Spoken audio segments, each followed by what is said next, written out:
அவனை மூச்சாக செய்தேன். அன்று முதல் மார்கண்ட எனக்கு என்றும் 16 வயது வரங்களுக்கு. ஆமா, அதுவும் தவிர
அன்னதானம், கோதானம், பூதானம், சொர்ணதானம், கன்னிகாதானம் இப்படி சொல்லக்கூடிய 32 தானங்களும் செய்து வந்தார்.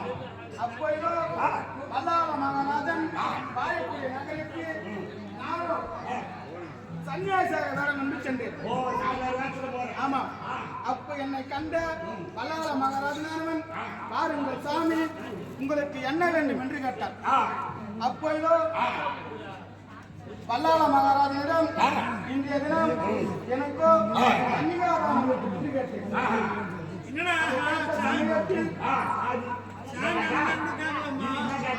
கன்னிகாதானம் உலகமே அழுத்தம் போகுது.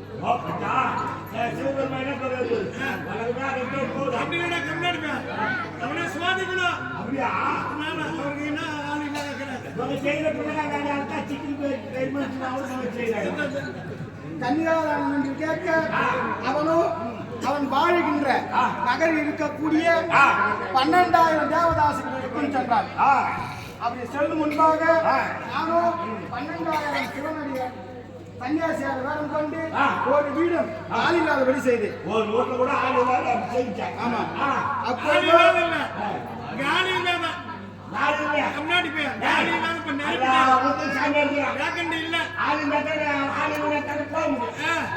அப்பொழுதோ அவன் வீட்டுக்கு வந்ததும் அண்ணவன் இளைய மனைவி செல்லமாதேவியானது, வாருங்கள் சாமி, என்றும் இல்லாமல் இன்றைய தினம் உங்கள் முகம் ஏன் இப்படி வாரி இருக்குது என்று கேட்டார்.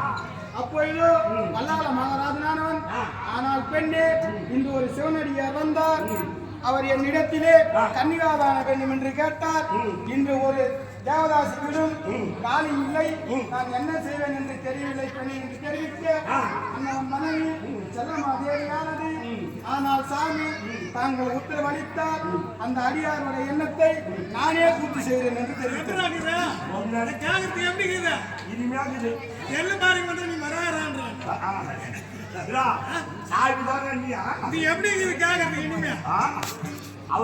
அவர் வந்து சிவபெருமா, நீ வந்து என் நம்மளாட்ட மனுஷன்.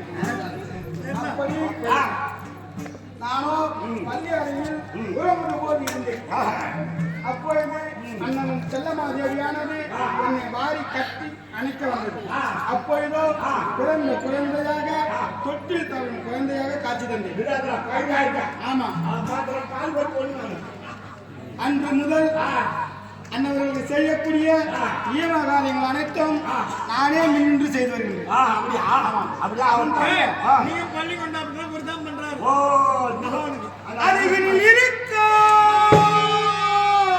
அருகினில் இருக்கும் நல்ல அன்பு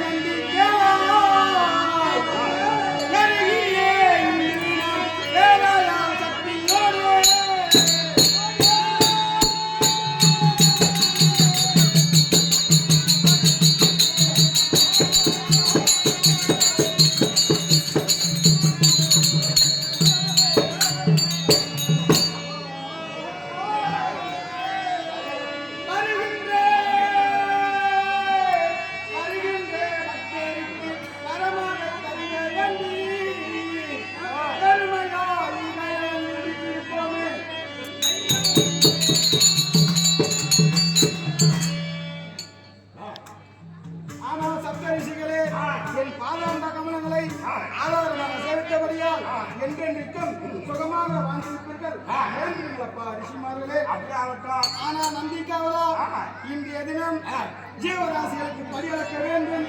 ஆகையால் எனது மனைவியாய் விளங்கக்கூடிய உமா பார்வதியை நான் அழைத்ததாக அது சீக்கிரம் அழைத்து வருவேன்.